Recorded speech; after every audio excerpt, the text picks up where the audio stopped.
mwebaniza nnyo amanya gange nze KAIYZ olunaku the Pearl of Africa, that's Uganda, ate nga ndi straight from United States of America. With me ndino omukyala Robin Namboze, abasinga ng'omumanyi nga Robin Namboze, abasinga ng'omumanyi nga Robin Kisti.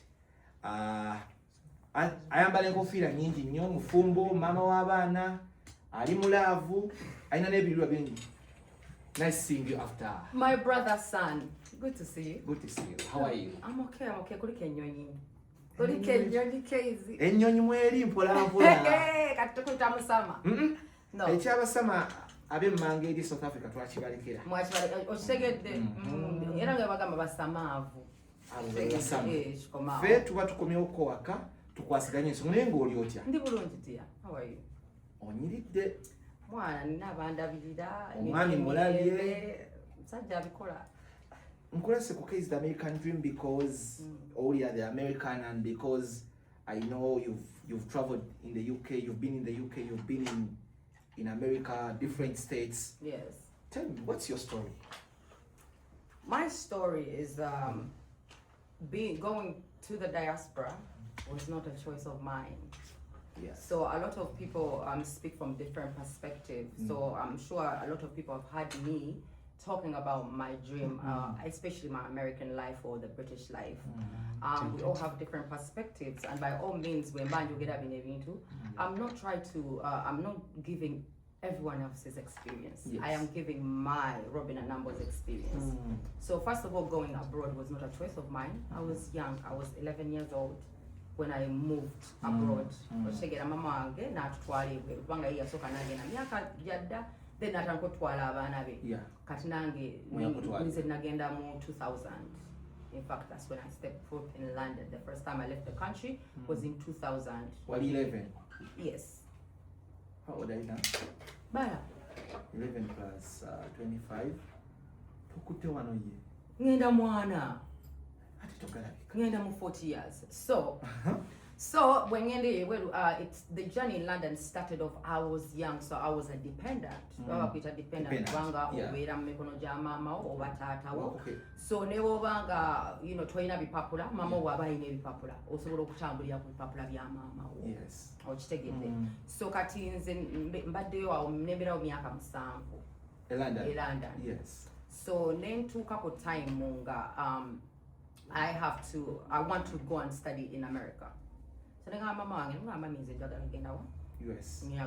US. Nasoka nangamba ankwado omwaka much dowozeeko kubanga mama dream yonga nene nyo yagako kubanga nze olwatu UK nali mwana muto naye nalaba nga CNN sije nalinda ba jukira twali tulaba zi movies Home Alone nga dream yaffe tulaba ezo movies za Hollywood laba bantu wale UK ndaba buyimba bwa Brown ndaba emiti gya grey ndaba bubasi obukubo butono that was not the picture in my head. So the whole time I was it there, because you were still young? No, it's just that my vision was big. Even as a kid, I've always had a big vision. So I stayed because I was underage and I had to be with my parents. But I will not tell you that the life in London was easy because I was with family, but it was not a country that I loved. Okay, but as a young in my thinking, Mando was adopted to the London life. Very much so. I became British because obviously when you go as a kid, you have to adapt. You always adapt. Your accent changes. So I've actually gone through 2 different accents. Yes. So mainly right now I'm speaking a British accent. However, the American accent slips in because I lived in America for some time too. Almost the same time around time in UK, almost the same time in America. Yes. So my accent is kind of a mix. So I adapted, I enjoyed the life, and I was part of a to adapt us actually as a youth. Trying to Frank Mujeni, who started who started an organization in the UK called Center for African Development. Families na Uganda to help us integrate into their communities. So when that gentleman, when I joined that youth group at like maybe 13 or 12, 13, Nefuka actually coordinator, because I was always a smart child. Growing up, I was always smart. So I was the leader of that youth group. So in the youth, we go into the community, we had a whole crew, a troop. So ngazela leader wabwe. So I excelled a lot. I went to Kingston College. Well, I did my high school there, which was at Battersea Technology College. And then I went to Kingston College, which is where I started doing my higher education. Did not call it a bachelor's in, I didn't do a bachelor's. I did a national diploma in performing arts. Kata when I started pursuing my acting and entertainment dream, of course. Yes. So I've been training the career because I've always been into entertainment. So never natukanga pesa zemyaka 18. Yes. Adult. Yes, better adult. So bwetutuukaawo nze nga ndaba kati ngenda ku university. Naye bwe ntandika university wane UK awo ate nga dream yange ya US already atawo ngekuze. What was your dream for the US? Hollywood. Yeah, because I've studied acting. I've studied acting, so that jengutwala more education yange of how I went to the US was when I finished my national diploma, mami nemugamba kati njagala genda mu America, which is nekumapo wano. I ndabera mu video ya Michael Ross namala wana emyezi nga 8. Your ex-boyfriend. Whatever. Let's go.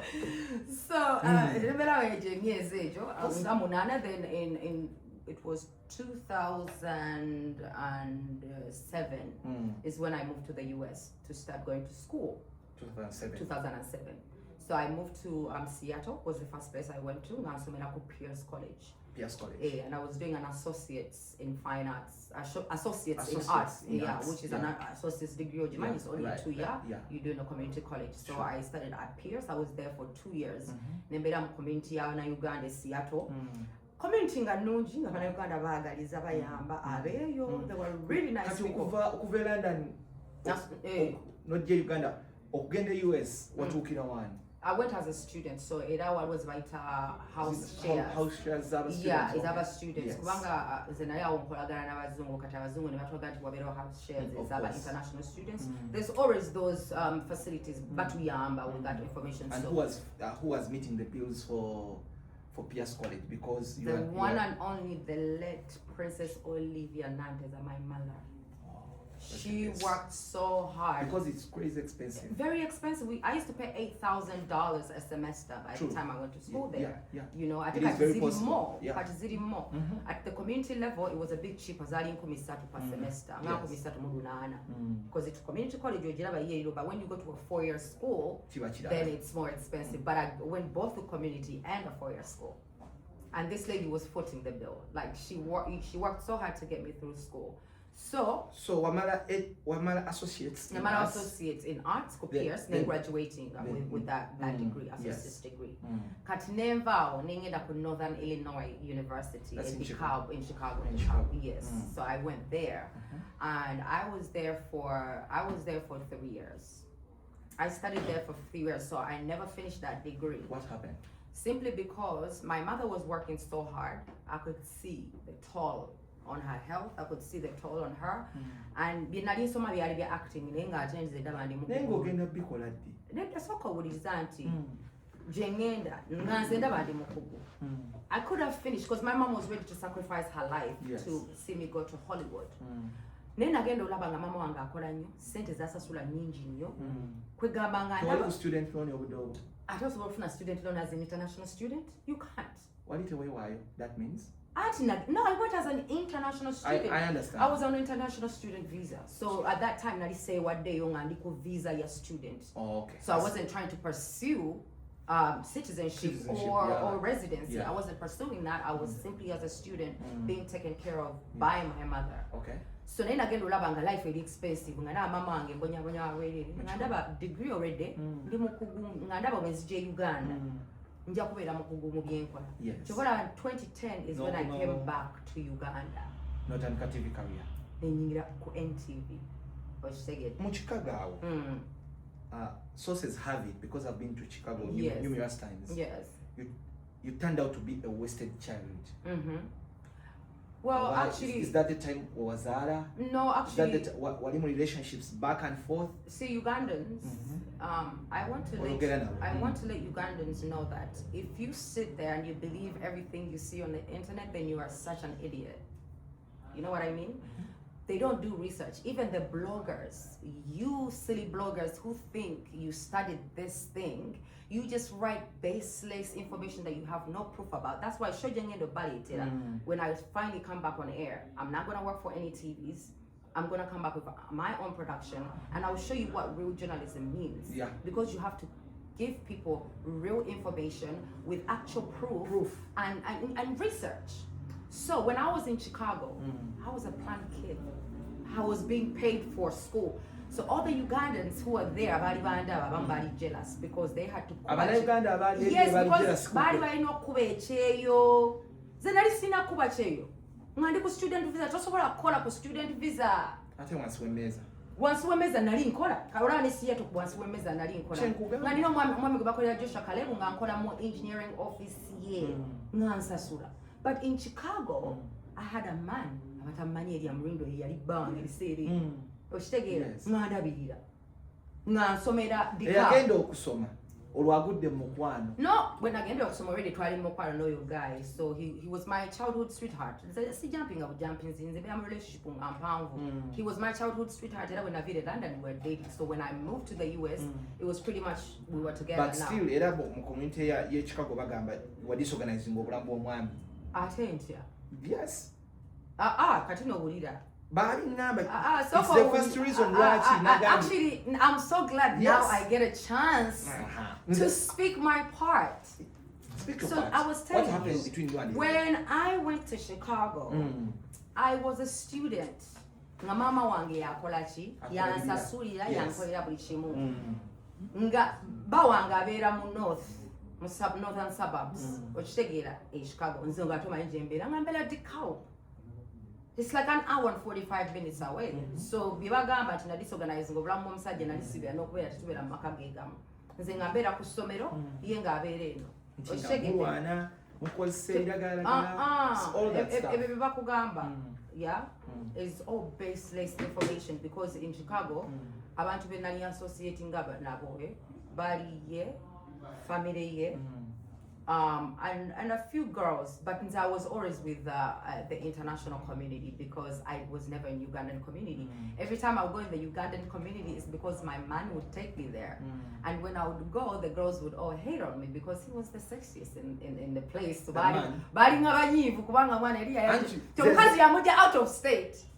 Anti ntize entalo nabwe nali nyombe naye Chicago entalo ze waleetanga mu maka tewali bitalo lwe nayiteho kubanga omanyi lwaki tewali gwe nali nyombe naye Chicago so temba nkugamba abana Uganda babeera n'entalo nga bazirwana bokka nga gwe balwana naye tolulimu kati nze sina lutalo lwe nayindwanye na mwana Chicago kubanga nze nali mbeera mu bazungu era bwe nkuli abakwano bange Chicago bonna ba America kati kuli mu Uganda n'ogwo okujjako gwe manyi Shahin yasigalanga mukwano gwange Joani, Muganda Weria. They basigala bakwano bange mu Chicago. So I never used to associate with Ugandan people. So whatever they're telling you is because that's what they wanted me to be. I never used to associate with them, so that really made them mad because I was an international student, very international like that. But they move abroad and they stay Ugandan. Omusajja gw'oyagala ebbanga eryo yonna nakutwala nakuintroduce in communities. Eventually falling out. What did you bear any fruits by then? In the relationship? But let me tell you one thing that Okman has the number they say we are. I'm saying Jali and call it Debbie Papura. For a green card for Gundi marriage ye Papula. Yes. No Okman has the say we are. Namusura on like Papura before. Because I don't give a damn. It's all about my worth and happiness. What happened? He neglected me. How? That's just it. I don't need to go into full detail about that because that's a long past relationship and I respect him. You know, he never did nothing bad to me. It's just the relationship didn't work out because there were different needs at the time. I was a student, I was young, I was in my 20s. And, you know, I needed somebody to actually, who needed to understand me in that age. Yeah. But it didn't work out and I ended up breaking up with him. And moving on to America. How? Because you get the kuchokutera papula after marriage. Yeah, was it before nga tonneewayo for asylum or? Kati when nali yo ngani student. Yes. So kati nga tutrango changing a status yange. Yes. So netukole obufumbo. You didn't simply because to again am asylum. anti nali sinayingira mu asylum kubanga ngabo kola bamukolo nali chali student chali ku student yes, status yeah? So we twakola obufumbo no ne babiteekayo okubeera mweri kati bwe babiteekayo during that process nga tebinnavaayo ne twechanga oshegera I wasn't happy. Listen, seguya oshegedde okubewa Richard netonda nali ngamba n'okwetonda seetonda naye wa Richard yankyusa yo netonda oyo yagenda kumpasa kubanga mwana ye mweguya kale seguya edda nali seguya kyekyo no kyekimu kyekikugisa mu malya gano nodda mugali ne gali nafuna gwe neetondera nafuna gwe neeguya nafuna ngamba shut up nesirika mukula at the time I was not there yet, like I was young so any relationship that I was in when I was young, especially my 20s, come on, don't expect someone to marry in 20s and you think by 40 they're still going to be together. It's very rare. Era wenda abana bato ojukira Canary ne Sasha bebewasa tebali mu 20s zabo and now they're crying, beating each other, like young marriages are not good. So I was seriously getting into something Tinali City ready for. But you are also in a young marriage. Now, or in a younger relationship. I'm almost 40. My man is 36. So we are grown-ass people. Oh, really? Yeah, we're grown. So right now we're heading. It's okay for us to head to marriage because we actually have kids. We have kids, and now we can go into marriage. Tukuze. Mukuze. Kati tukuze. Ate kati gwokaddiye nabo kaddiye. Okitegedde. But naye ate olaba bwenfaanana bwenkubisa mulaba bulungi nnyo. But today wali eri nti switching to marriage. So no kati ekyatukawo nze awe na vida mu country so because nabeera naye I studied I was with Maria for so long because we studied it was probably like 6 years together. Am I right? Samzalira nali mwana mutonga siri ready kuzala nze natandika okuzala nga ndi 28 when I funa olubuto lwa my first child. So we said nali mu 20s because I went to America when I was 21. So those times I was within 21, 22, you expect something serious from a 25-year-old or 23-year-old? No. Not so much. So by the time I was at DeKalb, Kweyo University, ngambera mu state yemu na ye. Yes. Nali 24, 25. Nali 23, 24. You regret falling in love with Elia? No, not at all. I don't regret falling in love with anybody I fell in love with because it was sweet when we were together. But then it's not like I miss anything about it. But what I'm saying is we were young. And up to now, we're cool because his family is my family because nemo family yango abawasa aba family abawasa mu family yango already walu abanso kai mu family so tubade family friends for so long so temuli mwebyo ntubatu tetulina bad blood at all because it was mutual like when we broke up buli omu n'atandika obulamu bwe but we still family. How do you switch kuva mu marriage then or then mu asylum? No, so kati sage because I was out of state. I was not a student. Yes. So when we did the marriage ne babiteekayo nze salinda status kuchuka nakoma we Uganda. Oshegede, so that's the time when our relationship even my mom was like, oh, mulalu banange, lwaki tewagumikiriza wakiri ofuneka green card. Ekintu abantu batakimanyi. My focus, my goal was not to become an American. What was your focus? To go to Hollywood. That's it? Clearly, because I'm a dreamer. Oshegede.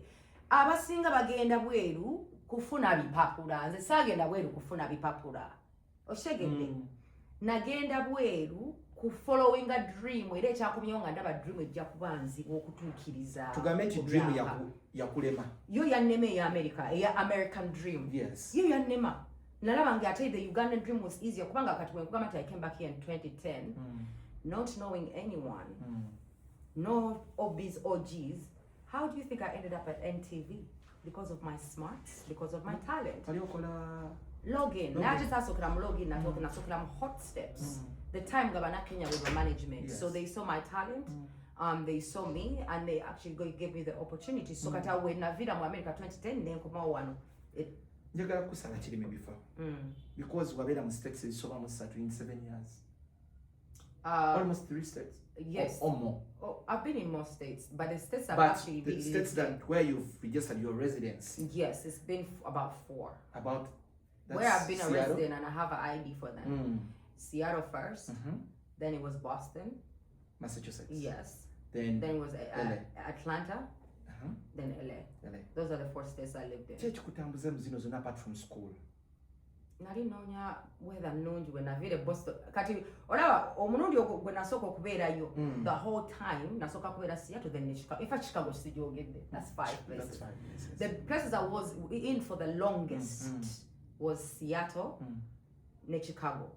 Those places nawangayo because nali nsoma kati bwe nve Chicago nenzire Uganda. Kati okudde Boston when I get in Massachusetts awo nga nvudde mu ku NTV nga onfuse mama awo ngaze wana Uganda nkoze ku NTV nkoze erinnya Robin Kisti whatever kati awo when nali ate ngendera ddala ku top ate awo nefuna olubuto olwokubiri mama wange n'agamba atogera zara mwana wakubiri Uganda wakiriddeyo mu America.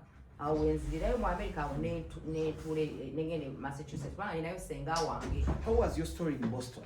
Because I hated Boston. Right. My worst state of all states. Simply they have hours, they make the money. But it's very social. All they do is work.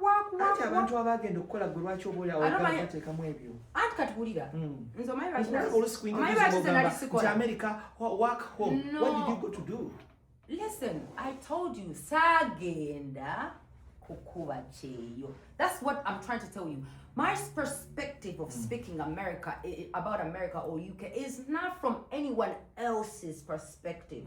But wagenda kubacheyo dia. Yeah. Nze sagenda kubacheyo. Nagenda kati myaka 10 nalingenze kubacheyo.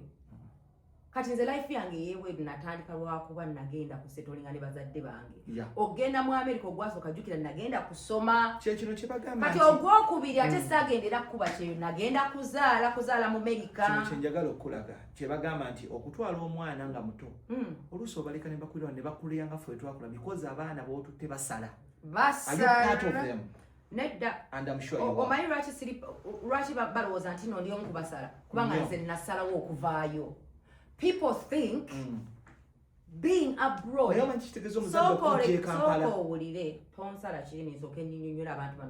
yes. Nze mange yanzija e Kampala n'antwala ebweru namusaba. I was very grateful. Soko wulire. But you know stop break. No. Soko wulire mwe nkugamba nti namusaba. Listen to chances zako. Very grateful that my mother yantwa naye nali mwana muto sinze yesalira ulira sinze yesalira wo okitegedde era mama wange I'm grateful nti no yansomesa ebweru ne mpita mu life eyo naye nkugambye ko nti no nali njagala because you don't UK as a student najja okitegedde I was exposed. I'm not like any regular Ugandan. I know. Do you know what I mean? Yep. I was exposed. Era I'm grateful that nakulira UK, nenjigayo byenjiga, era olwokuba nakulira UK, the opportunities that nafuna bwe najja wane Uganda. Oshegedde. But that was never my life. It's never what I loved. Era bwolaba bwe nave UK, negenda mu America nekugamba nali nchesinga American dream sikuba kyeyo. Yeah. Naye life yanfunza nenziza mu kuba kyeyo kye nali sigenze kola.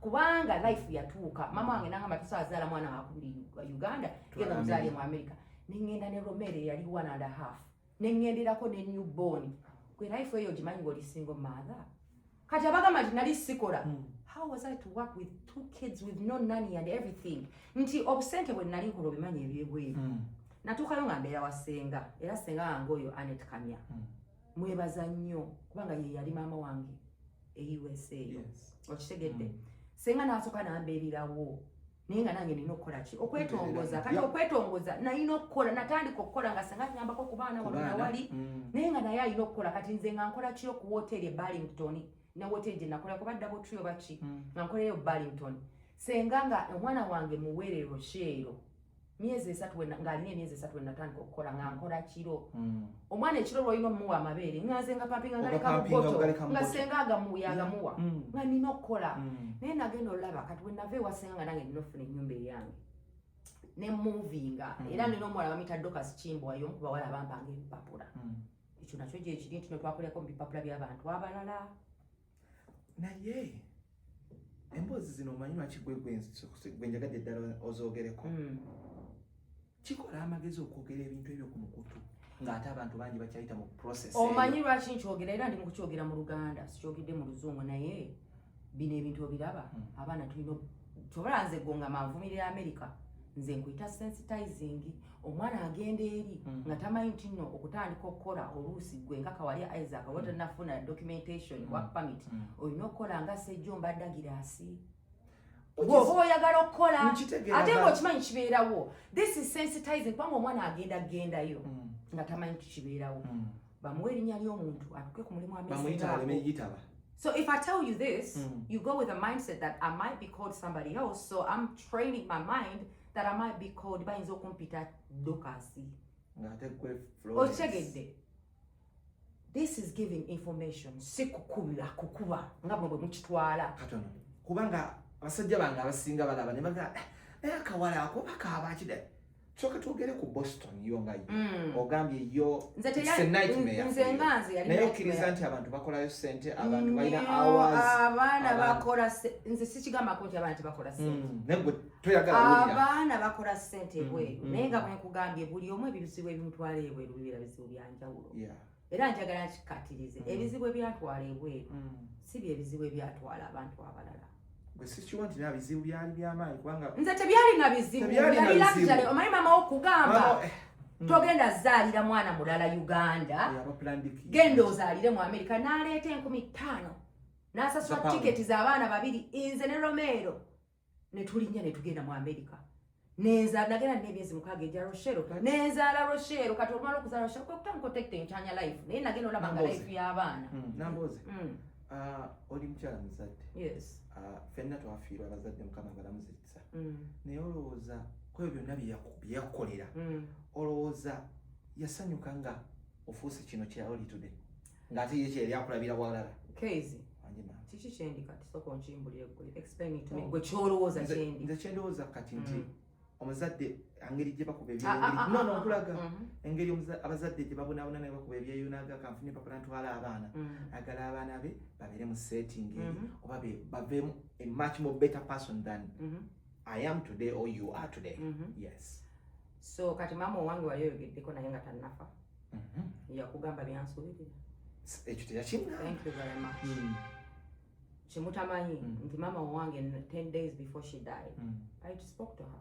Namugamba mami eno life y'ebweru siri happy abaana bange tebali happy nali masikiini ebweru okitegedde the bottom of the pile masikiini kyekyanviirako drug addiction okunywa enjala era mbadde ngenda kikoonako ekyo tugenda kyogera wali nga tutuuse ele kyekyanviirako okubeera nga I was a heavy smoker of marijuana ekyo tugenda kyogera nga tutuuse ele the depression that I found out there.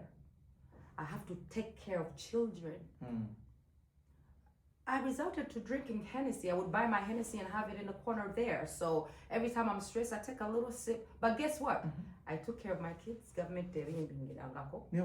So kamwanyi chi okujjako food stamps. Kamwanyi chi okujjako food stamps. Gwe bakuteeka kwa isala mbakuwa kamwanyi okujjako food stamps. Kamwanyi koyogerako. So ko kambulire nga tonna bakutamwa. Mu America teriyo kamwanyi akamwanyi akaaliyo Rochelle mu America ekankubulya akamwanyi ke nalina Rochelle yali mu America ng'afuna EBT benefits eya mmere ng'afuna ne cash benefits $2 nga 2 buli mwezi nje naliyo zaali 219 by the time I was there jukira tuliyo bisalo byanjawo nga eya mmere eriko nga 194 nenga nina Romero nze naye tuli kwa Saidam so in that fetru Romero yera so wafuna week yeka oshegedde so kati nga akamwanya kukake tuli kaka Rochelle ye mu America yeka nze ne Romero nga tetulina status tuli kwa Saidam status so nga tetulina benefit je tufuna oshegedde nga benefit so wano mugenda okuzaala e Boston kuno wateekamu nti onateekamu Saidam oshegedde awo gwali gwakubira ogwasooka nali student saateekawo nali student nga mama wange kiki bosi nga bosi ateekamu amajja kyebangugamba nti awo bwe twagerezaako ebyobufumbo n'eriya nsobola okukola ki ofuna epapula naye olwokuba eriya yanvuluga ate nga nze nze I'm a lover, but you mess with me. I don't play games with niggas. I know. You never cheat. I don't play. I never cheat, but I don't play games. Naye, sagala chikutekako, but you and domestic violence are 1 and 2. You see? That's Richard Obilaba. But let's go to aside down. Richard, tunapita jamu isa. Nze nompita nga Richard. Kati ate muyitani. Obwedda tompulira baby. Nze muyita baby. No ngamba omwami wange. Richard ya luzungu. Tompita nga. Olaba Richard nga mwami kakoza. Era bwe tubeera waka muyita. Ono mama wange omulaba. Oyino kyusa enkwata gy'omukwatamu wa kibuli. Omulaba oyo. Olabeko n'ekibuli nga wendi. Olaba n'obudde kubanga omanyi lwaki naganya okujja. The truth is, yes. I've never been submissive in a relationship. I know. I was that kind of girl who, of course, the more she made kind of British, yeah? But we don't submit like that. Olinga abanyaga. Yeah, because obviously. Olimu style y'abanyaga. Because it's because I was influenced by that. Like I've been around Americans, culture, like Black Americans and Black British. So my kind of facade and my whole demeanor is around that, like Jamaicans almost. Okay. So I've never been submissive. Yes. But now that I've grown, of course, you learn that so I have to really adapt and get back to the, get to straight. Like, bro, I gave you the best of me. You should have given me the best of you. If you didn't, then I left you. How about that? Let's go to your asylum status. Yes. Before you left. So before I left to come back here, yes, I didn't know what was going on with that. So it was pending. The custom kwano gwagwawo n'eriya n'enchita n'enyenye. Luno olubuto lwagenda nalo mu Boston lwalirwana. Baby daddy. Baby daddy. Baba, the father of my 2 kids. Yes. Gwe nasooka okuzaalira wano Romeo ne Rochelle. Yes. Wadda n'akuvunula. No, nagenda n'olubuto. Tojjukira nti nasooka n'embeera n'ezaala ku luugi. So I went with the pregnancy. So that's the 2 of my first 2 kids. Okay. Okay. Kati Boston nogamba kojite noddawa. Boston yo najita kubanga first of all yali entamye awo nengenda mu Atlanta.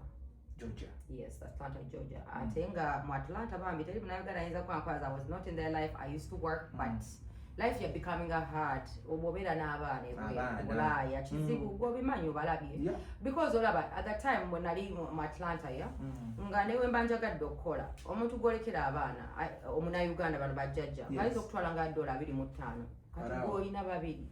No, the time you leave them, there's about 3 or 4. But I'm going to take for hour. I don't come and pay 25. Nekati nze mani nawe bili kaba 5. Kati ogenda kola ku mulimu, you work in 8 hours. The most you're going to make is about maybe 160 in 8 hours. So kati atano redo gajeko. That's 110. Kuliko gas, kuliko mmere. Oshegera so mama wange yatukanaga Robin omanyi. Tula. So kola bilida abaana botumalaga bati kwanga Rochelle yali baby. Kati nga mama wange ne rent amusasula. So the reason why I never used to work, those who say anagano kola, mama wange cholinga bagambanga omuwala oyo abawala ba TV, this is how they classify it. Nti muli bangalo obunani.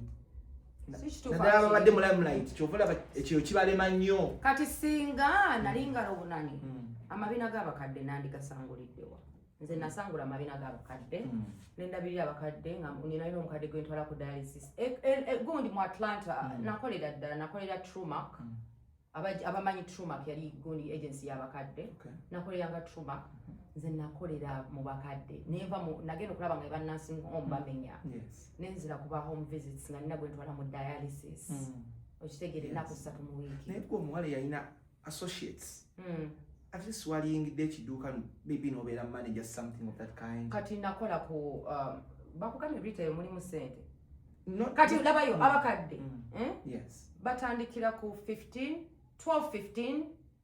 an hour retail batandikira ku $11-12 an hour. I did work in retail. Trust me, tewali mulimu gw'essaakola. Retail namukolamu nali nkola ku Burlington Coat Factory. Nakola nenkola ne mu Debenhams or whatever. Si Debenhams ye US. Nenze nakola ko ne mu retail. Amaduka nagakola nenkola ku Panera Bread ojimanyi. Oshegedde. Nze nenkola ko Kimco bakulongosa gundi zino AT&T. Mujukira video je nakola ngandi bweru. Ngandi ku cheyo nenkola live. Kati why do people say I never used to work? I worked my ass off. Enyumba when nave was singing nyumba je nalimbera mu Atlanta. Ngambera Lawrenceville. Abachimanyi yabazungu. Nali siri ku south side eri mu wadugavu. Yes. Nalimbera Lawrenceville. Enyumba je mbera mu 1 bedroom. A bedroom and a living room. Ngasasura $943. Kati mama wange si yali asasura ebiseera ebyo. Ngagwa sasura. Ngakola emirimu egyo. Esatu. Ngakola ku Panera, ngakola ku Kimco okulongosa ebiduuka. Ngenda ne mu bbaala ku weekend nenkola. Kati toyinza kuŋŋamba nti waliwo life gye siseeko ebweru. Abannayuganda bo they always yap. Ekifo kye saakolamu nnyo ate nga nayo nakola. Elle. Bwe natuuka Elle era nali mbeera olaba wano kugundi wano ku Van Nice. Yes. Ku kagundi kano ka street Valerio Street. Valerio. Ekyo kiyumba ky'Abannayuganda ekikya green. Yes. Mwe nali mbeera. Ku Uganda House. Mwe nali mbeera nenga mbeera waliwo omukyala omunyankole gwe nali mbeera namu awo nga renting awo mu nnyumba ye. Auntie, if Elle, your version of the story gye bampa yeno. You became a drug addict. N'oyagala buli munyaga gw'omanyi. Unfortunately, during the course, you lost a brother. I lost my mom first. Kubanga mama wange yafa ku Christmas nga balina bye bamanyi. Benji yafa naye yafa nze nvudde ne mu America. Anti bagamba mbu kyewali okola n'ekyeyakola. Kati olaba Abannayuganda they always talk. Era nagambye Kisti ono omanyi lwaki bulijjo nga njagala twogere. Ugandans they always talk. But guess what? Ate kibatamanyi. Was I living with Benji? Benji yabeerako ku Valerio Street nange.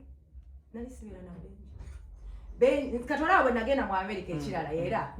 Omanyi lwaki era bagamba nali njagala banyaga? Kubanga I refused to date in the Ugandan community. Omunyaga wange nava naye mu Atlanta. Najja. Wamusula. Kati nakawala ke nali mbeera nako. Ne kaagala omukwana. Nenkakuba. Police teyajja. Ate tebangoba mu nnyumba. Neti yakwitira nnyo omwana. Kubanga yankyokoza so bangobamu obugobe mu nnyumba naye Abannayuganda they're haters. I know. Natuuka mu community nga sibeefasa. Elle mbeera mu kayumba ako naye nga Abannayuganda babeerewa Uncle Pat obeera mu bonna nga nze mbalaba. Community ya Elle nga simbi. Simbi naye nali sibeefasa nga ngenda bugenzi ku chaachi. Okitegeera. Kati the reason why if Abannayuganda bootabeefasa babigambo. Bootabeefasa bo bajja making a story about them. Kati nze bwe natuuka mu Atlanta ne banconnectinga ku nnyumba eyo gye nalimu ey'omukyala awo ku Valerio. Yes. Najja n'omunyaga wange. Kati abaali baagala okunkwana ne nakawere n'amataga bagakyatonya. Leka nkubuulire nze kozi ku njala eri mu America. Leka nkubuulire. Nali nakawere ate ng'omwana wange yali wa myaka 3. Rochelle namuzaala mu 2015. Ne mama ne. Rochelle namuzaala mu 2015. Mu America navaayo ddi. We nagenda Elle nagendayo ddi. Nagenda mu 2018. Elle. Kati Rochelle yalina emyaka 3 already. Awo nali nkyalina akawere blood nali sexy as they come. Otegedde. Ekyenkubuuza. So kati nze obuta. Lwaki tewagumiikiriza n'okuzabukuza baana? It's because ky'otalina kumanya. Ky'olina okumanya nti nze nja kikkaatiriza. Ekyantwala ebweru si kye kyatwala ggwe. Okitegedde. Era mama owange yaŋŋamba nga tuula nja kusasula renti olabirira abaana bo kubanga ye abazzukulu be baali important. Era nze n'ebiseera bye nabeera Elle. Mama wange yali asasula renti nali sikola. Era tobala Elle yanyiga n'engamba mami Elle first of all America yo yali already entamye nga mami yankeepingira yo. Nejjukira na already nvudde ku login. Nfuuse celebrity nkoze ebintu byankati bwe naddayo life nga ndaba ya kisiru nga I'm nothing, the jobs are nothing, obuyumba they are nothing. Ewaffe Uganda nina ennyumba eyaddala. Okitegeera mama wange yali yekoledde ebintu bye atenze okusala okujja Uganda mama wange yayita nafa nzijukira bulungi njogera naye 10 days before she died nemugamba mami mpuli America enyize njagala kudda oshegera njagala genda Uganda kubanga America you enemy ate nga was not the first time I told her that but for once nanga Robin bogo ulyanga ddala America ekuleni kale komawe waka kubanga biseera bye yali Uganda olwokuba nti walina pending asylum case does this mean no citizenship here okubeera on British kyali kifudde? Yeah, because I'm just asking for information. No, because not necessarily because status dinagenda ku America alinda. Oshegera. Eri bobera ngo ina residency ya British. Tena bwe kuyamba mu America okujja ko ngo oli British citizen. Oshegera. Yeah, it's residency that it's like having a green card. Oshegera. Yeah. It's not British passport. It's not. I'm not British by all means. Oshegera. I'm Ugandan. I'm not American. I'm not British. I am Ugandan, and I am proud to be one because tewalichi anemesa kubeera British or American simply because me dreams zange ne goals zange ndala focus yange ndala. Applying ku bugumiikiriza kwa bagamba things you take one day at a time. Sagenda kuba kyeyo nti embeera yonna gy'oba oyitamu jjukira abaana bakula then eventually nebanga sola okweyamba because abantu bangi abali single balina abaana it is because KAIYZ, I want you to not ask me this question again simply because I want you to understand it for the last time. The reason why people go to the diaspora and abroad is not the reason that took me. I know. So for me to decide to come back is because my dreams and goals and future goals and my aspirations failed in America. It was Hollywood life. I saw that I saw that it was not possible for me at that time. So I came to restructure my life and focus on the goals and dreams I have in Uganda, like becoming a member of parliament. Let me ask you. Being a diplomat is better than being a British or an American citizen. What is wrong with you guys? Let me ask you. Why don't you write a tactical withdrawal, whereby already when you're at college, I would assume if I were you, but I'm not you, but I'm just asking. Until maybe you could use your associates, then maybe you go for other courses. Ezitunda by that time. No, did you look into that option? I did not want to stay in America regardless, even if I was a British, even if I had money, even if I had a career, I did not want to stay there. America is not for everybody. It's not. I'm not the first one who has dropped the towel and come back. And it doesn't mean that when you come back to Uganda, you have failed. And that's what everybody, look, it doesn't mean my American nali sasula rent. Mu Uganda sasula rent.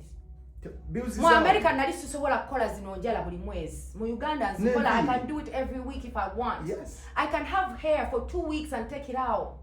Nina abakozi kati nina business, I have a guest house business. Nandi gudewo ntya mu America just nina wadeka property nakamu. Kati I have properties. Not one. Me and my siblings, we have properties. And right now I'm an administrator here in these properties. Yeah. My mother created wealth. Why should I be poor in America when my mother created wealth in Uganda? I'm very comfortable, to be honest.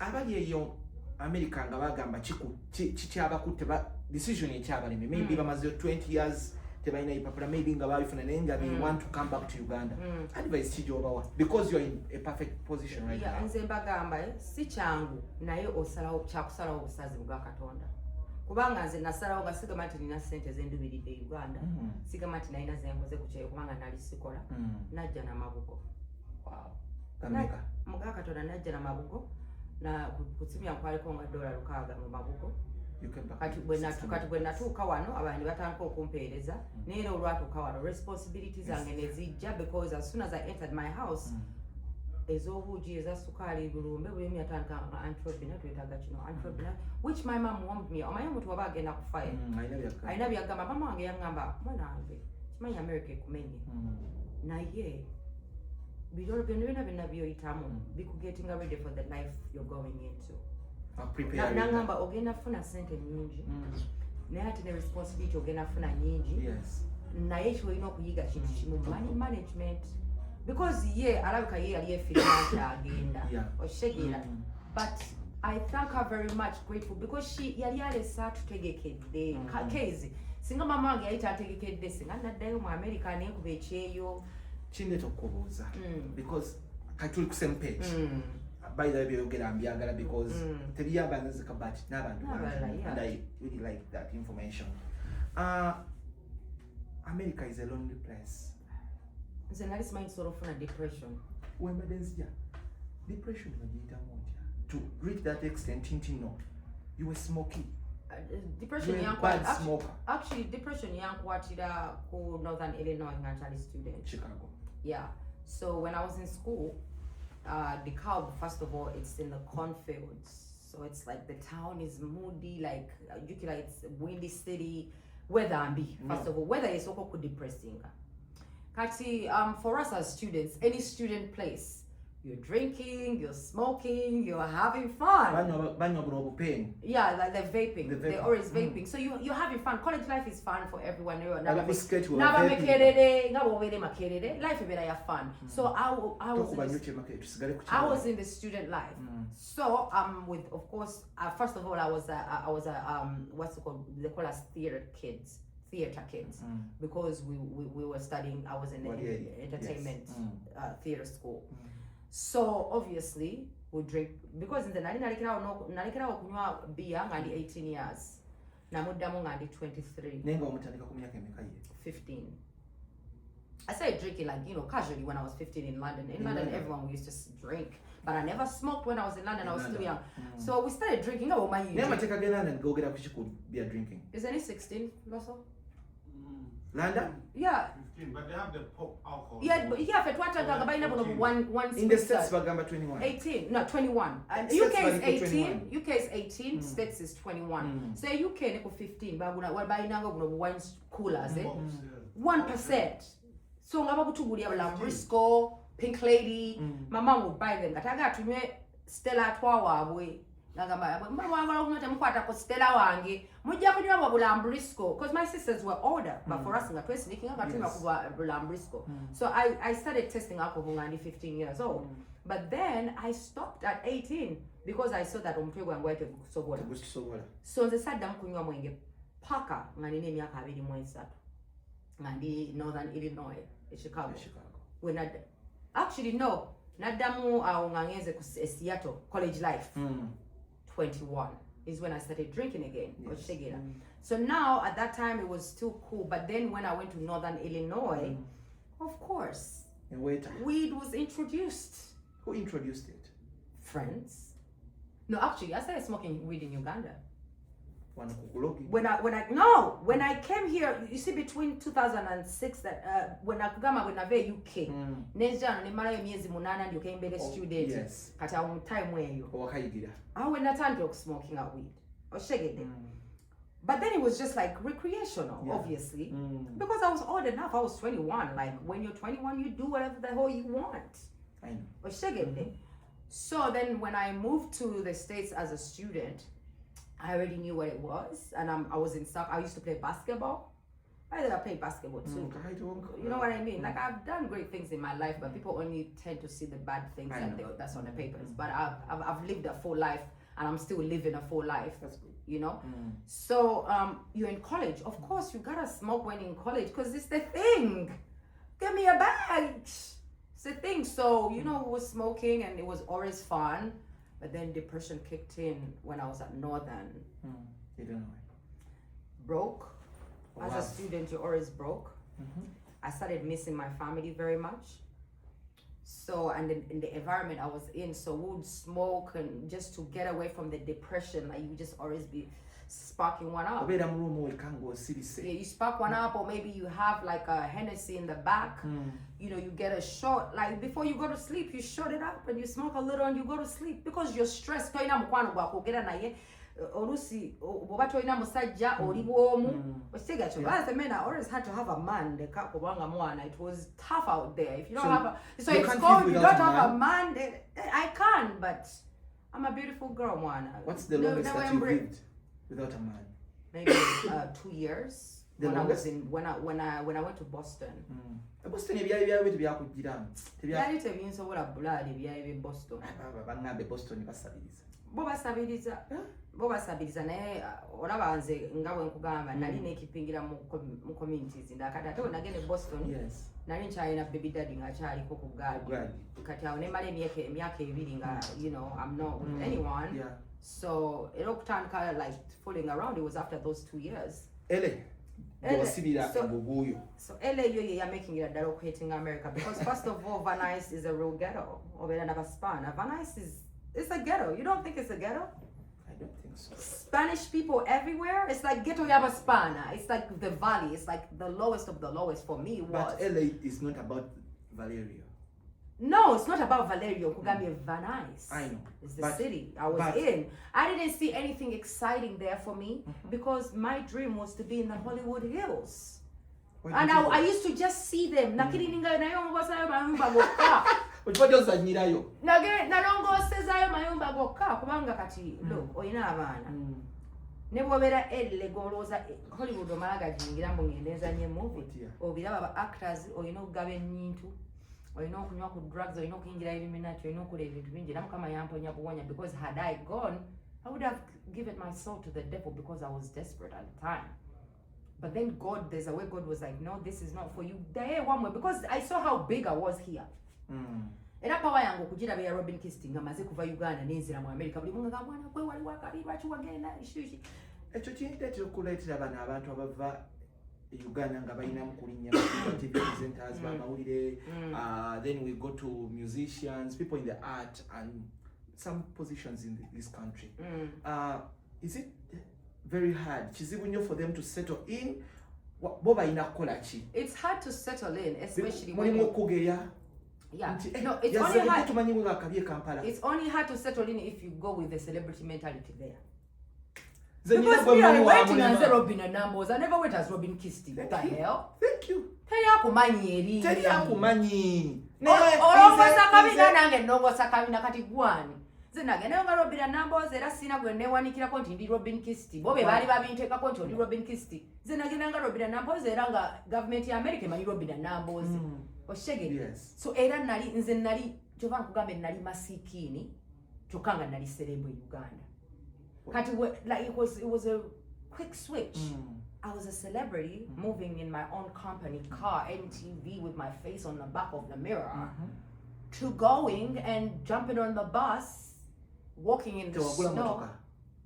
Kati osobola okuyingira n'osobola ogulirawo emmotoka brother emmotoka najigula Elena Vuga because my brother had a car. I was driving my brother's car. Naye Boston dokasi yanyama n'osooka ogula emmotoka wanga maze moving along avudde wasenga. Naye okimanyi tosobola afunirawo mmotoka. Nze ebbiri nze n'omusajja wange Judy ebyabimala. Anti kati nze bwe natuukira nali ate mmanyaani. Nali sibeera nze nali beera Judy tewali watagitundira.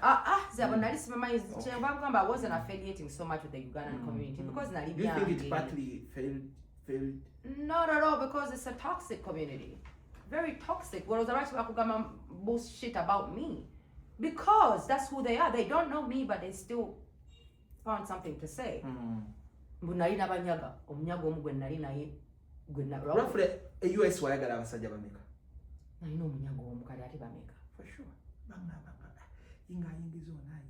Nenga baani abo be nali mbeera nabo nga ate bo baali babeera Waltham nga mbeera Lawrenceville ate nasooka beera Boxborough kati Boxborough Abannayuganda babeera Watertown Waltham sibeerangayo nali mbeera Boxborough ewasenga bwe nveeyo nengenda mu Atlanta nali mbeera Lawrenceville ate Lawrenceville teriyo nti wano town y'Abayuganda e Atlanta buli omu yali abeera bibi era wali obeera Valeria kitegeera kati ate abwera baalaba munyaga yekka kati mbulira abasajja kibi baalaba be nalina ebiragalalagala bino partly tebyakosaamu ate byankosa ki golina rehab gye wali ondabamu byankosa bitya weed is nothing bagamba weed ajjako asuula eddalo buuza abanywa omwenge gwa dayre buuza canary eyali anyowala gye yakubanga mukazi we twogere ku mwenge nedda I hate when people start talking about weed. Yeah, and people who smoke weed, but then they're allegations, but we are going exactly as people have you seen a picture Of me anyway smoking weed? No, but I've been Hey, with you and you listen, smoked. exactly, you have proof. Me? But you have other- a picture of Bobby Wine smoking. Exactly. But everyone supports him. So let me tell you one thing. Mukon nakuwagira. Because he's my man. And that's what we do. We're each other's allies. Simanyi naye mukanyi wange. That's his business. He's not the one in the interview chair. Why? Ati ndaba akipika nnyo. That is because he's my ally, my only ally. Okay, tuddeyo ku kiri ensonga. So let me tell you, I am sick and tired Mm. of people crucifying people who smoke a little weed without doing research. Mukole research Yes. on marijuana. Everyone has their reasons of using it. Yeah. The reason why the American government legalized weed, you know why? Because it is medical marijuana. That is if it is recommended by the physician, but guess what? Now there's no recommendation anymore. You can just go to the dispensary or order from your house and they bring it. Because now it's legalized in a lot of states. in some states. A lot of them, not all, I said a lot. Which is one of the states you're in. Online. So let me tell you, the reason why a full government of the first world legalized that plant is because they have a reason. It is medical. Cancer patients, if you have chronic pain, chronic illness, depression, anxiety, lack of sleep, insomnia, these are all the epilepsy. These are all the things CBD and THC treat in a human body. All the painkillers, the base they use is from opioids. Opioids, why do you think they call weed opium? Opium? Because weed is an opioid. So all your base of your painkillers from opioids. So I would want to first school people about this before they start bashing everyone. But it clearly shows on the cigarette packet, smoking kills. But you see a whole CEO, a whole doctor, a whole pharmacist with a cigarette on the street, and the police doesn't say anything to them, but they're killing themselves. You find alcoholics. Half of the alcohol on the Ugandan market is poison because you know what? It's under the accepted standard of the country, which is why Uganda is actually got a place for being some of the biggest drinkers in Africa. But guess what? It's actually true. Not Kenya, but you know why? They have less deaths because the alcohol in Uganda that we drink, buvera, bunobwe biri, oboche bibumba ne bukutta mangu, omuntu ababe Uganda. Niyo omuntu anywa Hennessy, like cognac, stuff that's expensive, that's been brewed for a long time, they're not gonna die the same as someone who drinks zedi or coffee, spirit. You know what I mean? It's because the majority of Ugandans drink cheap alcohol and they die from it. Okay. Show me one person who has died from smoking marijuana. But do you know that Uganda actually has cocaine, ice, and it's on the street rampant. But you guys are busy talking about people who smoke a little weed to release their stress and pain. Robin, we are not here to defend any drugs. I'm not defending, I'm just telling you. Let's dive into what's the best advice, being that you are also a product? Tochikola. Zabangi nabajjeyo nga bato, right? Goloza bachidda bajjeyo. Abamu balowooza nti ate ekyazije bwe lukirimenyi to do nze zekka. My children, when I was telling my mom, I'm not happy, my children are not happy. Nze nakula mpalampa emiti. Nga tudduka tuzanya tepo, tuzanye tepo wakakebe, tuzanye bulada. Nanyumirwa obuto bwange. Nalaba abaana bange nga tebali mu kunyumirwa buto bwabwe nga nze babeera ku tablet. I know. Kwe kugamba mama wange abaana bange njagala bagende ba experience ko African life banyumidwe okitegedde. So I brought my children back. Abaana bange ne bagamba bazze mu America right now bakugamba no. But do you think you will ever take them back? Yeah, because my daughter is American. Yeah. Okitegedde. By the time they're about 15, they're in time almost going to college, basobola okwevuga. Basobola okwefumbira emmere ne betekera microwave. Babeetaga just guardian which jjajja waabwe gyali. So what about Sindikani Badayo? Neze Namboze. Honorable Namboze 2031 is the goal. So when some of us have bigger dreams and goals, other people think we failed. But they won't think that when I actually fulfill what it is that I'm chasing myself, and say dreams zange endala, era sizibesinga ku ya muntu mulala yenna. Era omuntu bw'abalowooza nti nasira nsoke balowooza ekyo nti nasira naye kubanga ndya nsula ndi musanyufu. Now that you have an American in the house, omwana wo, how do you deal with the taxes and everything?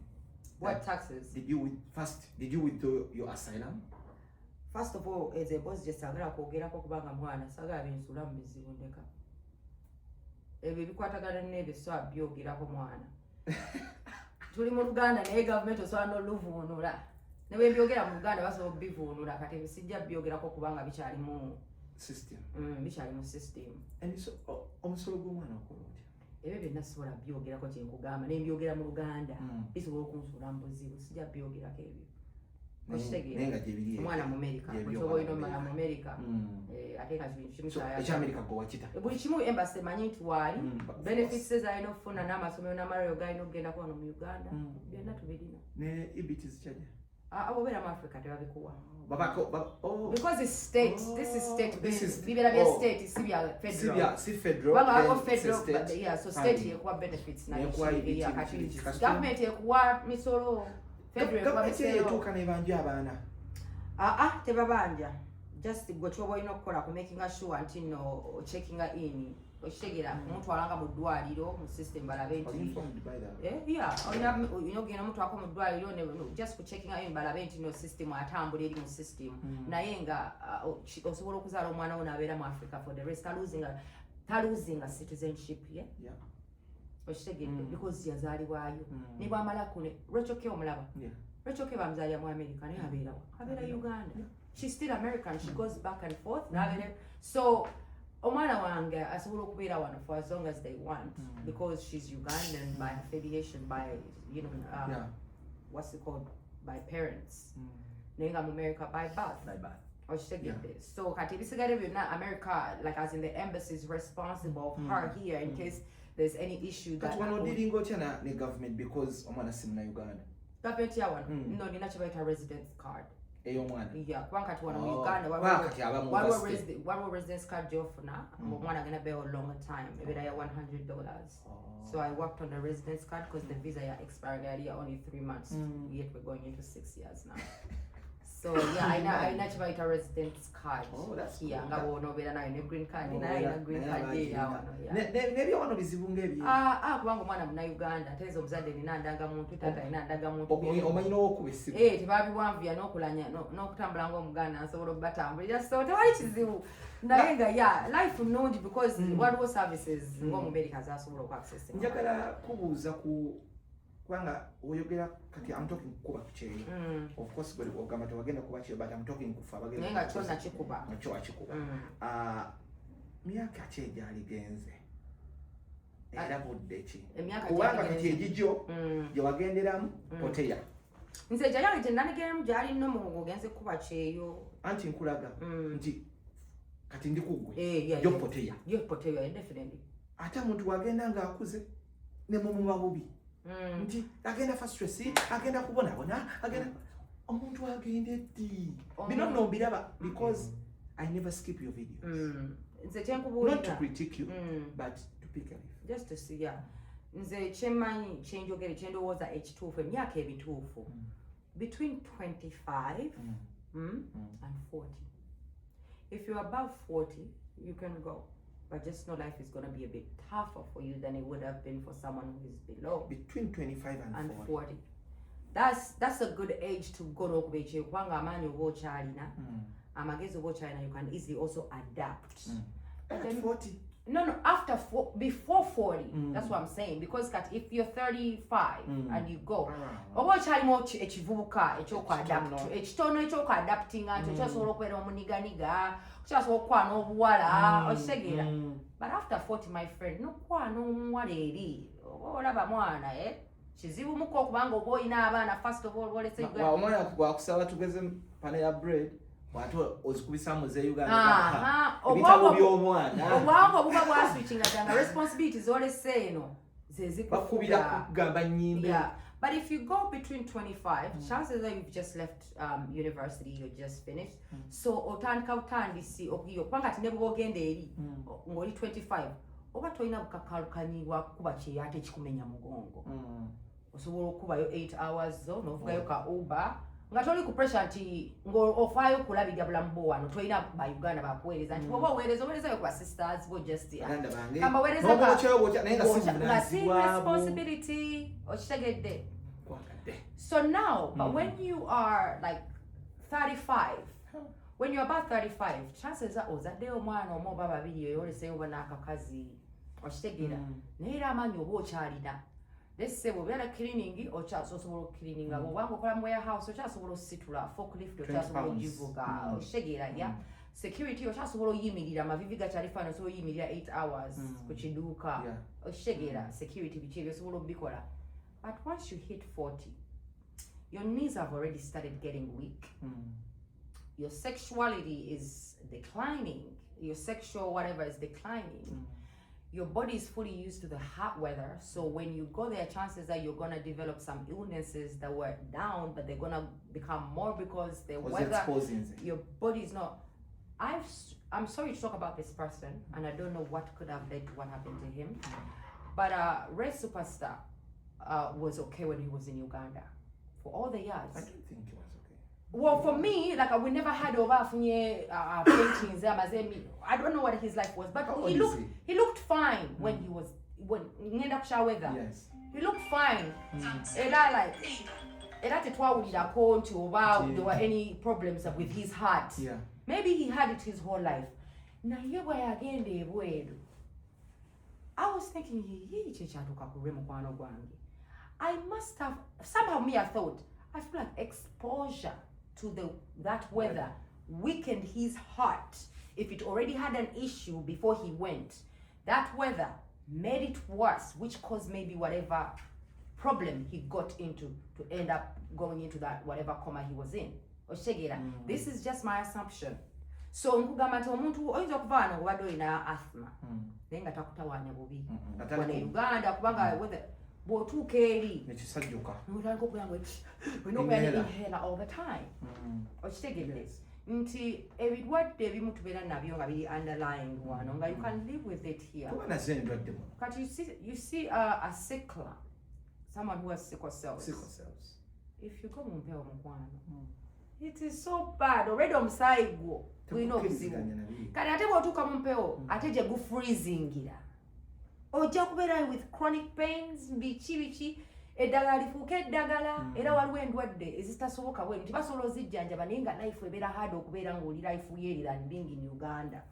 So abantu abamu bagenda atalowoozeza ku health ye alowooza kimu ssente naye obulamu ne ssente ki ekisinga. So it's about gwe ng'omuntu okwebalinga n'ogamba nti really bw'ogenda ng'olina myaka 4 otandise ekiyiyo oyagala kuzaala ate abaana ofune emmogeji ogenda osasula emyaka emirala 2 over 60 something okitegedde. So gwe nga gwe wano omuntu alina obeera wano at least okusobola Kampala yandiba omuntu akola ssente meka ate alivudde wano akola ssente ate alivudde wano meka nze ngamba bw'oba osobola okukola $5 million omwezi ng'ozitereka oba ng'ozikola ng'ozikola ng'osobola okukozesaako 2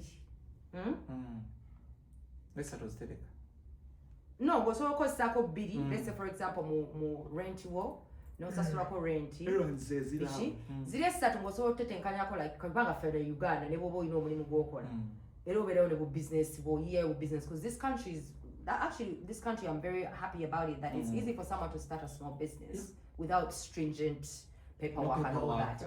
Yes, anyone can go and register a business. So as I said, no matter any fool can survive. No matter nsobola okutandika okusasulako akataka because ekisinga okumenya rent nebweru kyekisinga okumenya rent ne bills ne wana Uganda bw'oba tosasula rent ne bw'oba oyingiza 8 omwezi nga tolina rent wandigenze ku kyere you can, but I'm just saying life in Uganda is easily manageable, predictable. teri predictable if you don't plan for yourself. Bitwali abagagga bangi ne bakiyiwa ne Because buli omu bagagga bameka bali wano abasooka okubeera ebweru. Si bangi nnyo. Exactly. So you can be rich here in Uganda. Bwonguubwo toli mwavu. Mutwe mwavu. Kisti nga tumaliriza temulumba musajja nga tuwunzika engeri gy'oli omukyala n'ebyebulayo obimanyi bulungi. Love. Yeah. Esudde mu bantu mubizibu. In this guys okwagala empapula. Esudde mu bantu mubizibu olw'okuba nti eno yalekayo omukyala ebitayagala moving on. Eno yalekayo abaana naye bamusika ssente biki. What's the best advice for that? Byonna we are talking family. Family wise, I think families ebweru they are more like conditional. Ebweru abantu abasinga balina abantu because ayina amaka, ayina omulimu, ayina ebipapula. Anvugako. A lot of that is for convenience. Conditions while you're with somebody. It's convenience. So relationship nzibu nnyo ezebweru. Era nze I would advise that omuntu bw'oba olina patanawo ng'omulese Uganda. Ulira ng'olina patanawo ng'omulese Uganda. Those relationships are actually the hardest. Reason being, omuntu eri ya Uganda tamanyi nnaku ya muntu akola ki? Tamanyi nnaku ya muntu ali ebweru. Okitegeera? Ate abannayuganda abawala abasinga tebali loyo. Okitegedde? So omuntu bw'oba ng'olina patanawo. Yes, bawala bokka. N'abasajja.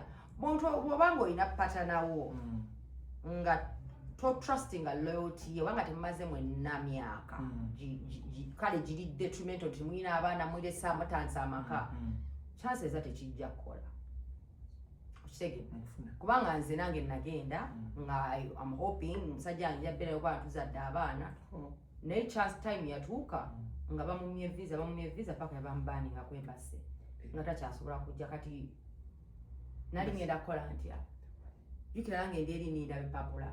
So you have to be honest nga mwana tekijja kukola kubanga ati ate ono jaddi nange sijja kulima ati nongera kwekumira forever. Olusi relationship zifanga there's no choice. Okitegedde? Long distance relationship zino siza advising kubanga si nyangu. Naye waliwo abantu nga mukwano guli taafu nga go it can wither all storms.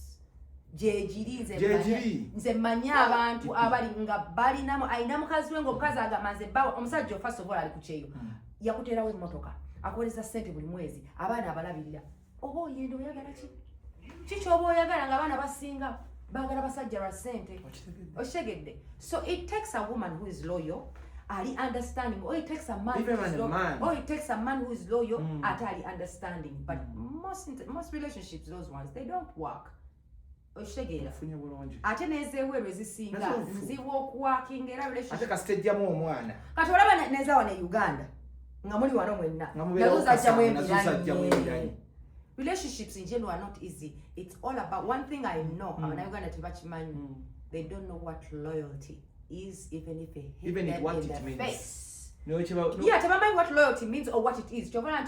People break up all the time because loyalty means nti omuntu oyo oli loyal to ye nti nowawa owulira waliwo ekintu nti omukwano gwo n'oyo omuntu guli deeper than any feeling of sexual than any what. Loyalty mama is lero key. famwe bigambo byamageza ndi muntu mugezi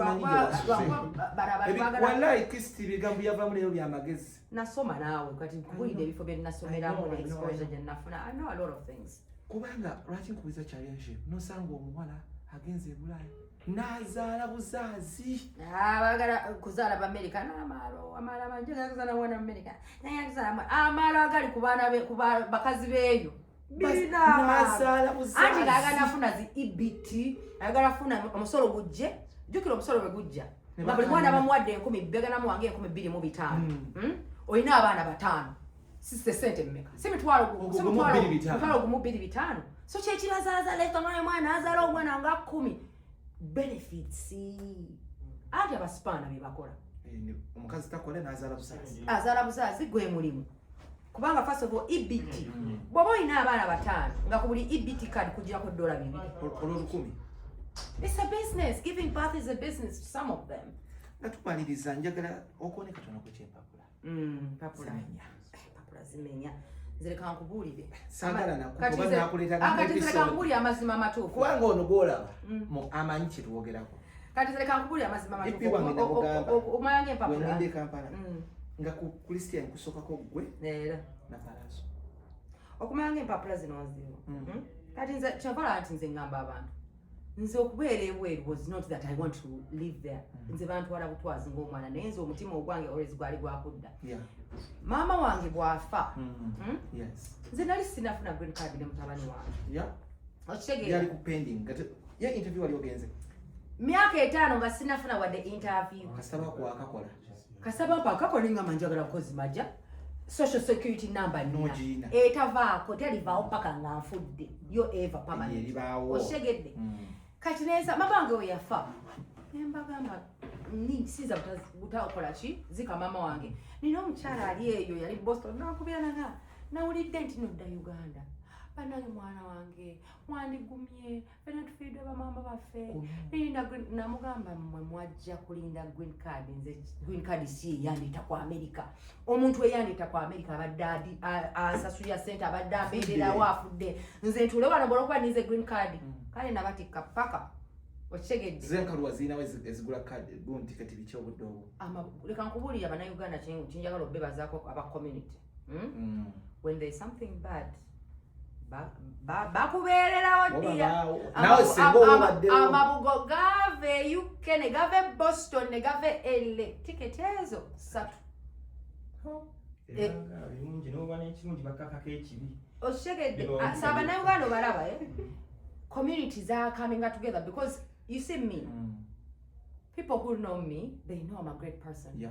The small time I spent in the community in Boston bogenda ku church ya Pastor Mulindwa bonna bajja kubulira nze yali asomesa abaana ba Sunday school nga sina 10 kyenfuna.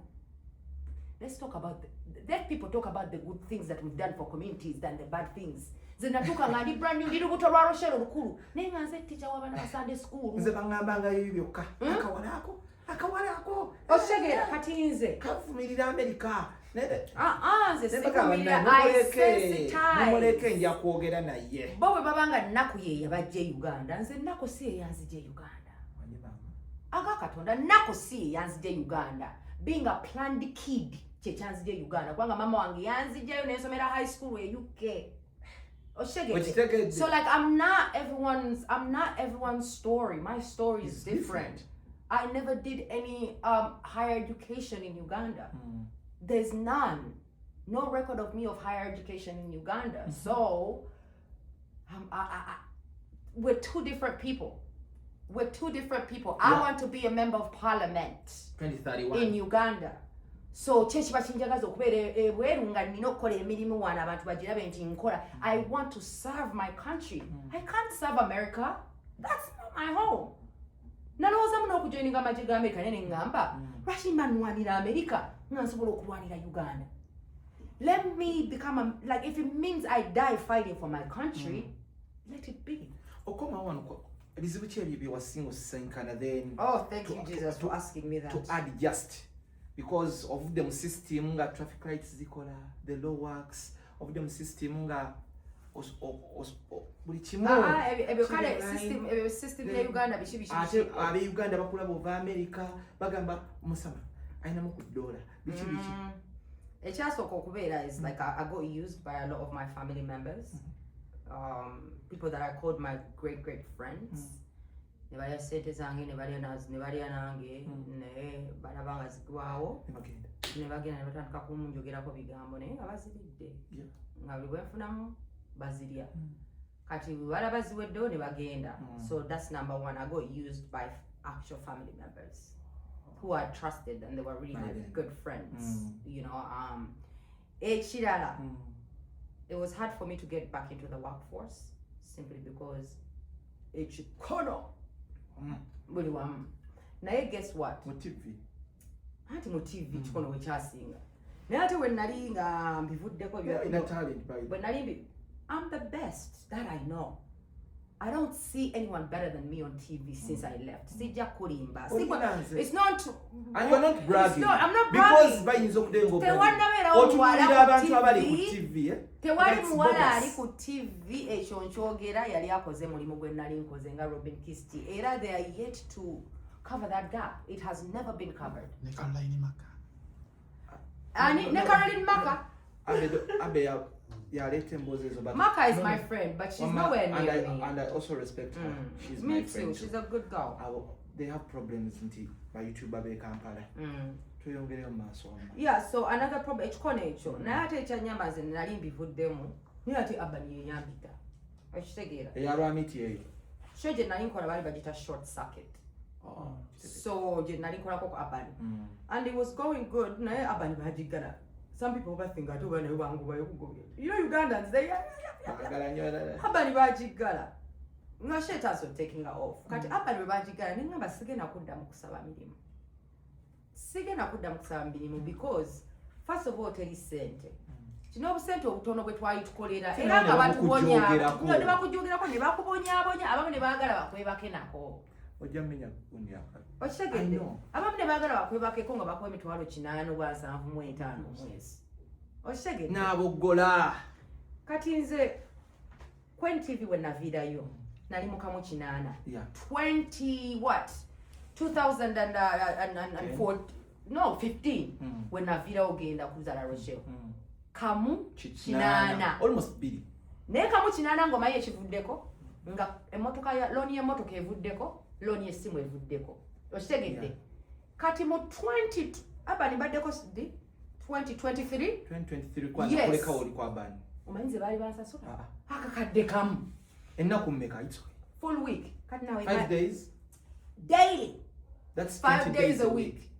Nenga bakusasula batusasula oli ku kyetano nali ku kyetano oshegedde kali no ninabe manyi nakiweza ne bakolanga buloko oshegedde kati kyengamba nti nagenda okulaba nga sente ze nakolera ate 10 years ago nga nyingi kati ndi halfway n'okusinga tezenkolera kati ku myaka gyerina n'erinnya wendi tudde kati awo nze nali ntukola gyesi era langirwa desperate kubeera nti family yange ina change feeding sa naye kati kati nasitali naye ekigambo self-employment bannange nina emirembe nze nzukka ssaawa zenjagala ate nga nsula nkola omanyi gundi ya hospitality if you have a guest house bw'oba weebasuuba okola buli wobeera oba okola buli dakiika oba okola ekikulu kasiteebamu omuntu ate kati ndateekako ne Olivia's Cafe tutunda chai lunaku lulamba okitegeera so right now I started business and you look good, and my man is a farmer, so he got me into farming. We have 3 acres of You're farmer. We have 3 acres of kasori. So right now, together with farming, coffee, maize, we're becoming more entrepreneurs. Because already yeah, definitely. I want to even move to the village. I don't want to live in Kampala anymore. Like my house, I want to turn it into an Airbnb. My big house in Namasuba. Then ngende mukyalo Kisti bino no abalokole bagamba nti abalokole bagezi kyentegeza okulokoka mu bintu by'owali okola because no nakula sikulokoka but for sure sikusudya lwa interview but ebyaddala nakula I'm almost 40 dear. I'm almost 40 naye 2023 twali ate tuchakaliremu 2023 kweli waliyo nkyanyumirwamu ndowooza awo naye kyagala okudda mu industry mpola mpola naye neegaana magezi kigowa abalemedde mu industry katamba no they need to hang it up because the respect is not there anymore olaba ekintu bagamba nti no bagamba n'omuntu n'omuzinyi omulungi ava mu ddiiro amala nava mu ddiiro kati omulaba he's my brother I respect him the finest TV he's the one who got me into the limelight. Respect MC Cuts. I'll always respect Cuts, yeah? But I feel like there's no respect for him starting anymore. to lose respect that he built over time. I know. Because now we're talking like it's taken all his respect away. Yet he's a legend and we respect him. Now I feel like Cuts need to do more. Like he's moved, like he needs to go into charity work. Like Eyo he's bamubirayo. sensitizing stuff that he had Eyo started. nayo bamubirayo. I'm gonna host him. I started up a business that then Nayenga Katz is great. He's such a great person. He's the greatest. Anyway, Kisti, it was nice hosting you. Nice having you. Nze nyumira nnyo ate nti oli very knowledgeable kimu ku bintu byensinga okwagala. Ate ng'ekira kye njagala okusembayo ku interview eno nti I want us to stop concentrating on negative energy when we do interviews like this. I'm so glad that we've talked about things that matter. Yeah. Era bwe nabanga nkomyewo in the spotlight ngakola shows zange, I want to talk about things that matter, things that people need to hear. Abantu Pan-African movement ebintu ebiyamba ensi okitegedde. But it is a sign of growth. Kyobala sikyakola interviews okuva nava mu kkomera Bampitanga navaayo mwana kati Shalom ye yaliyingidde musajja wattu. Naye bannange So osulayo nakomeka 7. I was in Louisiana for 7 days. Nebagamba njaga nebagamba bati. Wa police yajja n'abyo. Police najja n'akiriya. No, bano abaali baagala abansibisa. Baali baagala, yeah, that kind of picture because they wanted to tarnish my name, which they can't because they're not celebrities. You can't tarnish a celebrity's name if you're not a celebrity because they won't talk about you, they will talk about them. So, what lessons did you learn? Did you draw from there? Weesonyiwa abantu. Bw'ozuukuka ku makya, fear people. Bw'olya emmere lanchi, fear people. Bw'olya ekyeggulo, fear people. Bw'oweebaka, fear people. Bw'ozuukuka, thank Jesus that you woke up. Thank you God. KAIYZ KAIYZ gemanya gange KAIYZ-AMERICAN Dream YouTube channel yaffe ndine Honorable 2031. Ate nga maama wange Namboze Robina. Yes. Abasango manyinga Robin Kisti. Tujja alina ebipya bingi nnyo naye nange ojja kuba ongattamu mpola. Mukutuguze na positive vibe so nga tukikwasaganya strictly emboozi eno olina okuba nga either wabeerako mu +1, either wazaalayo oba nga olina kyokolayo. KAIYZ KAIYZ.